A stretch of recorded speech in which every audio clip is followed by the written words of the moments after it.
The ESRB stepped into some controversy this week by announcing that, in their view, loot boxes in video games are not a form of gambling. The controversy is that they obviously are a form of gambling.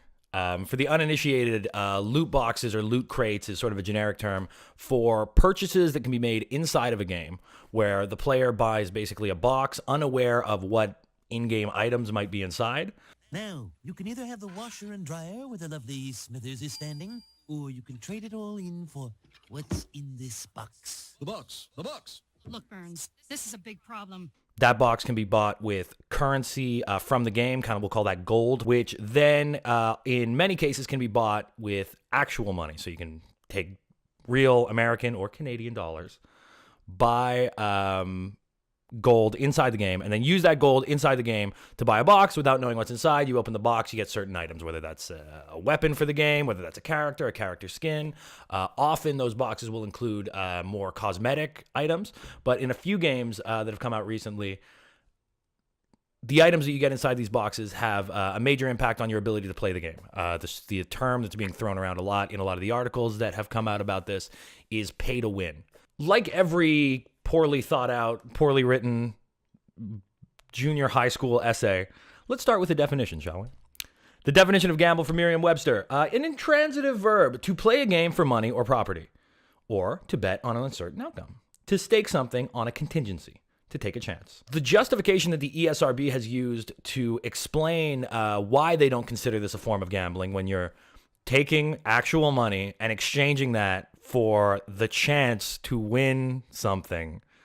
The reason they say that that's not gambling is they've drawn the comparison to collectible card games, where, I know I did a lot when I was a kid, especially with Pokemon cards. My Magic card playing friends made fun of me for buying Pokemon cards, but that's probably another video. To quote the ESRB representatives directly, we think of it as a similar principle to collectible card games. Sometimes you'll open a pack and get a brand new holographic card you've had your eye on for a while, but other times you'll end up with a pack of cards you already have. I think that the comparison to collectible card games is actually a very fair one. But I would also argue that collectible card games are absolutely, again, a form of gambling. I mean, in a sense, you're purchasing something and you're receiving a product for the purchase that you make. In a sense, the value of these cards is something that has been created exclusively by the makers of these cards.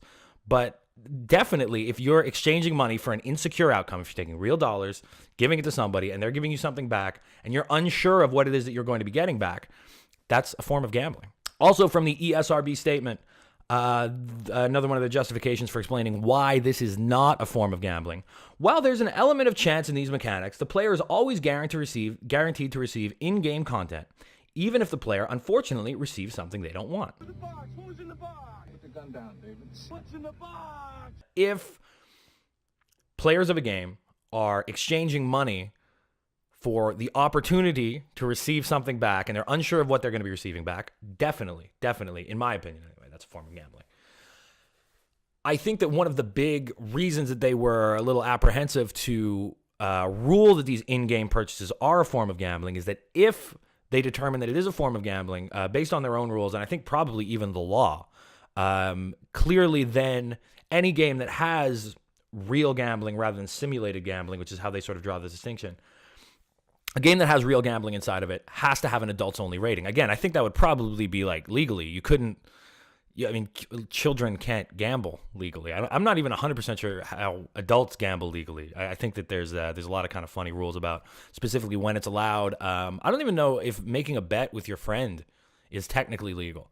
I think you'd probably need some kind of license, but there might be a loophole for individuals betting one-on-one. You know when they do like those MRI brain scan things and they watch somebody, like they're looking at your brain, what centers of your brain are lighting up, and they have you perform certain activities. So, they'll do it like rats and see when, certain centers of the brain are lighting up. I would be willing to bet that, willing to bet. See, now I'm gambling. I would be willing to bet that if you were looking at the brains of a player, particularly a kid, I think, playing one of these games, in the moment where they're opening one of these loot crates, and I think the same would be true if they were opening a pack of Magic cards or Pokemon cards or whatever it is, that if you were looking at them in one of those brain scans, the centers of the brain that would light up while they're opening it and while they're seeing what cards they have, and in the moment while they're driving to the comic book store, while they're sitting there on the couch, exchanging this in-game currency for one of these loot boxes, I would venture, and I think I'd guarantee just based on my own experiences, that those same centers that light up around gambling, that it's probably dopamine, I guess. I should probably know that, but whatever it is. Those same centers would be lighting up when players are exchanging for loot boxes. What, are you crazy? We'll take the boat. No, not so fast, Lois. A boat's a boat, but the mystery box could be anything.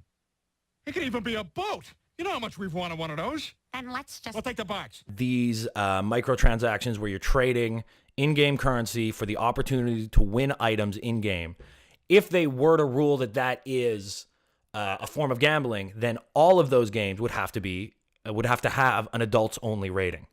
And I don't necessarily think that that should be the case. Now, again, legally, I think that might put us in sort of a weird area, and I think that's the concern of the ESRB, is that this venture of adding these microtransactions into games, which I think is a little bit of a party foul, particularly if you're dealing with a full-priced $80, $90 game. And then on top of that, in order to be competitive in this game, you're going to have to make more transactions. I mean, I think that's a little bit not the coolest thing in the world. But if they can get people to pay for it, I mean, you know, business is business. They've convinced you that this is something valuable enough to you that you want to make the transaction. Fine. The solution to that, in my mind, if you want to avoid having this adults-only rating, is by making these transactions only possible through in-game currency and by making in-game currency impossible to acquire except for playing the game. I think the second that you start exchanging money for, like, real money, you know, dollars for game gold, and you can take that game gold and purchase in-game loot box in-game, I mean, that's clearly gambling. I mean, now, if this is gold that you acquire through playing the game, and then you can buy loot boxes with that in-game gold, and there's no way to exchange actual money for that in-game gold, I think you can make a much better case that this isn't a form of gambling because there's no actual money being bet. You're kind of gambling with your time to a certain extent, but I think that you can make a much stronger argument in that case. Just to really hammer the point home, I opened this by saying that it's clearly a form of gambling, so I want to justify that a little bit. Let's say that instead of taking dollars, buying game gold, and then buying loot boxes with that game gold, let's just take out the middleman. Let's say you could take dollars and just spin a wheel and get an item in-game. I mean, this is just a slot machine. I mean, the second you remove the middleman of buying gold with dollars and then buying loot boxes with gold, if you're just buying loot boxes with dollars, unsure of what the contents of that loot box are going to be, I don't know how you could possibly argue that that isn't a form of gambling. And in my mind, the way to work around that is just to make it impossible to exchange actual dollars for game gold. Now, is this going to be a big hit to their bottom line? Probably, but it seems to me, based on what I've been hearing my entire life, that the video game industry is doing pretty well. And if the only way that your business model is going to succeed is to get players, many of whom are going to be underage, to literally gamble inside your game using actual money, maybe you need to rethink your business model a little bit. The last thing I want to say is I think that there's a difference, at least in my mind, between these type of sort of gambling-based microtransactions existing in games that are clearly marketed to adults versus games that are marketed to children. My understanding, I'd have to double-check this, correct me if I'm wrong, but I believe in Clash of Clans, a lot of these tablet games, you can buy crystals or, again, game gold with actual money and then buy some form of loot boxes with them. To me, that is now we're approaching where I'm starting to get annoyed. And again, if it's a game that's marketed to adults and it's clearly supposed to be a game for adults, I don't see the problem with why the idea that that game would then get an adults-only rating would be a big deterrent to the game producer. Unless, of course, they intend for this adult-oriented game to be played primarily by children. Let me know what you think. Am I right? Am I wrong? Am I way off on this? Is the ESRB protecting the interests of the industry, or are they actually making a fair point about the nature of these transactions and whether or not they're gambling? Let me know what you think. Thanks a lot. Peace.